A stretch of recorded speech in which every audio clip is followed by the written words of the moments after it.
Universitas Diponegoro yang beralamat di Jalan Profesor Sudarto nomor 13 Tembalang, Kecamatan Tembalang, Kota Semarang, Jawa Tengah.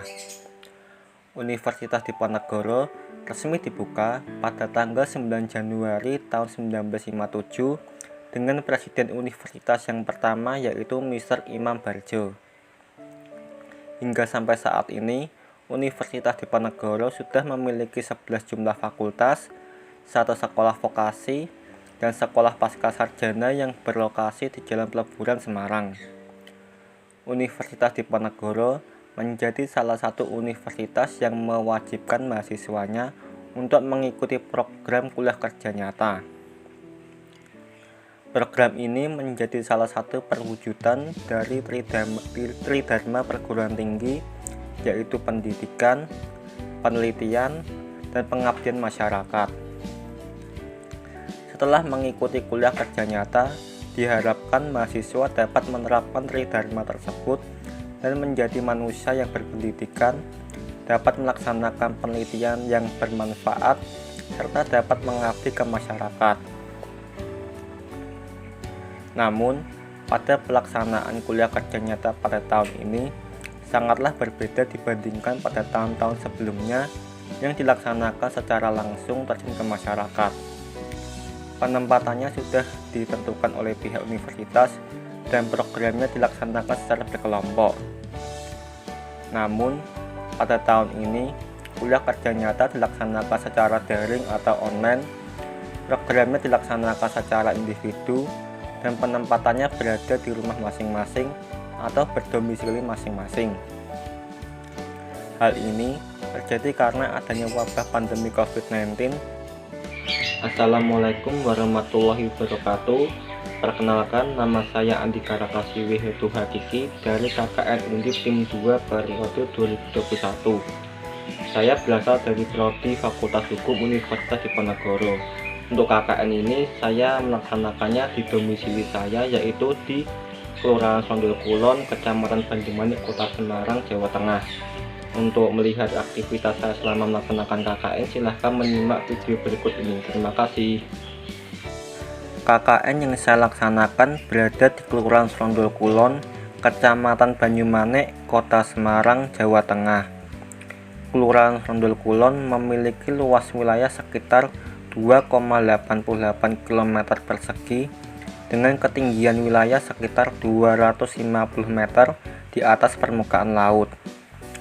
Wilayah Kelurahan Sondol Kulon berada di perbatasan wilayah, yaitu sebelah utara Kelurahan Tinjomoyo, sebelah barat Kecamatan Gunung Pati, sebelah timur Kelurahan Sumur Boto dan Kelurahan Sondol Wetan, serta sebelah selatan Kelurahan Banyumanik.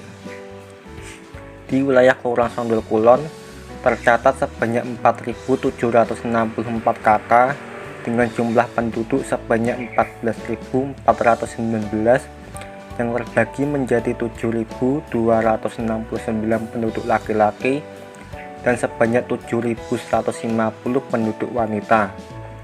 Di Kelurahan Sondol Kulon terbagi menjadi 64 RT dan 11 RW. Wilayah Kelurahan Sondol Kulon memiliki warga dengan beraneka ragam profesi seperti pegawai swasta, TNI, PNS, dan lain sebagainya. Potensi wilayah Kelurahan Sondol Kulon ini yaitu meskipun kesadaran akan bahaya virus COVID-19-nya terbilang masih kurang baik, tetapi warganya masih sangat antusias untuk menerima materi edukasi dan sosialisasi dari mahasiswa KKN. Potensi lain dari wilayah Sondol Kulon ini yaitu budaya gotong royong antar warganya masih sangat kental dan terjaga terutama di wilayah RW 10. Dan wilayahnya juga terbilang masih sangat asri dilihat dari masih banyaknya pepohonan yang tumbuh subur sehingga dapat dijadikan sebagai mata pencaharian untuk warga sekitarnya. Permasalahan wilayah yaitu Sondol Kulon ini masih minimnya kesadaran akan bahayanya virus COVID-19. Dilihat dari masih banyaknya warga yang berkerumun dan nongkrong tanpa menggunakan masker. Permasalahan lain yaitu di wilayah RW 10 yang pembangunan jalannya dan wilayahnya masih sangat minim. Dilihat dari kawasan jalan yang masih bergelombang tidak rata, jalan yang masih bertanah belum diaspal ataupun dipaving, dan kawasan yang jalannya naik turun tidak rata dan beberapa tikungan tajam yang ekstrim sehingga berbahaya bagi pengendara karena dapat menyebabkan kecelakaan. Dan di beberapa titik seperti RT 3 terdapat wilayah yang terbilang rawan terjadinya longsor. Pelaksanaan program pertama KKN materi SDGs. Program pertama saya beri judul Himbauan kepada Masyarakat mengenai kepatuhan terhadap Perwal nomor 57 tahun 2020 tentang pelaksanaan pembatasan kegiatan masyarakat. Penerbitan Perwal ini merupakan upaya dari pemerintah Kota Semarang untuk membatasi kegiatan yang dilakukan oleh masyarakat. Adapun hal-hal yang diatur dalam Perwal ini yaitu yang pertama, penghentian kegiatan sekolah yang dilakukan secara offline diganti dengan secara online. Pembatasan kegiatan kerja di kantor. Pembatasan jam operasional usaha bidang kuliner yaitu dimulai pada pukul 8 pagi sampai dengan 8 malam dan hanya melayani delivery ataupun take away. Kegiatan olahraga dan sosial budaya ditutup sementara.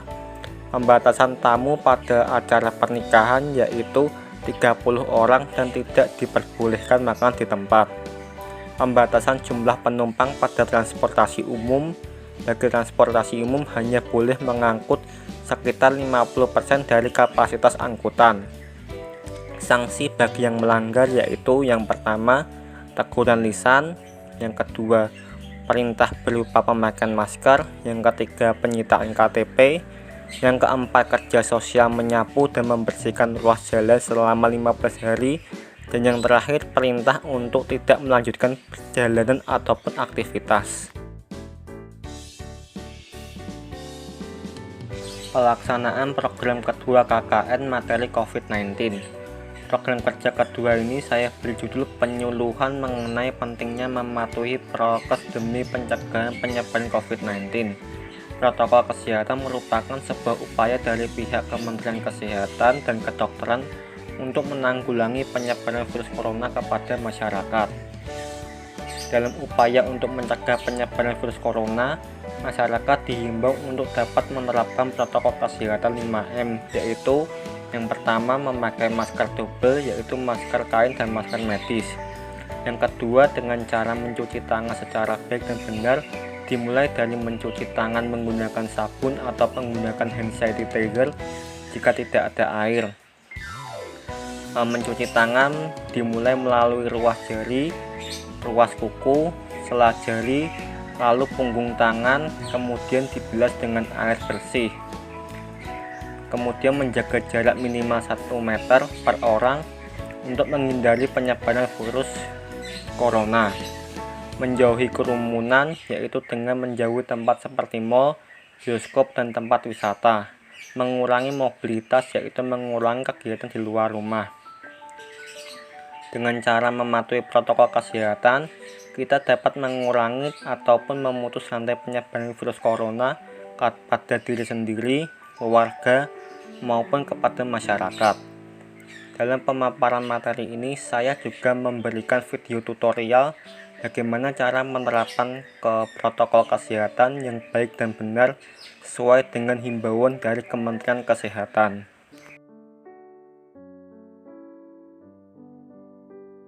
Terima kasih kepada para mahasiswa KKN, anak-anakku yang sudah melaksanakan kegiatan untuk pengabdiannya di Kelurahan Sondol Kulon. Ini KKN tim 2 tahun 2020-2021, sebanyak 30 mahasiswa. Kami mengucapkan terima kasih yang mana sudah membantu pelaksanaan kegiatan, ikut andil berperan di dalam kegiatan untuk bermasyarakat. Jadi tidak hanya teori tapi bisa praktek. Kebetulan pas ada kegiatan untuk vaksinasi warga masyarakat untuk percepatan Kelurahan Sondol Kulon menjadikan contoh ini suatu kegiatan yang luar biasa sekali. Mungkin bisa bergabung bersama, kebetulan ada pimpinan Kota Semarang yaitu Pak Wali Kota hadir juga di situ, merasa bangga dan senang ya bisa ketemu, kemudian bisa berperan aktif. Kemarin ada di wilayah RW yang mana sudah kami tentukan untuk kegiatan. Semoga pembelajaran ini menjadikan pengalaman, tidak hanya teori saja tetapi praktek yang bisa dilaksanakan. Kami mewakili pemerintah Kota Semarang, mohon maaf apabila ada kesalahan di dalam pelaksanaan, mungkin mewakili warga masyarakat yang tidak berkenan di hati anak-anak semuanya. Semoga kegiatan KKN untuk pengabdiannya tim 2 tahun 2020 dan 2021 Undip luar biasa sekali. Terima kasih, semangat.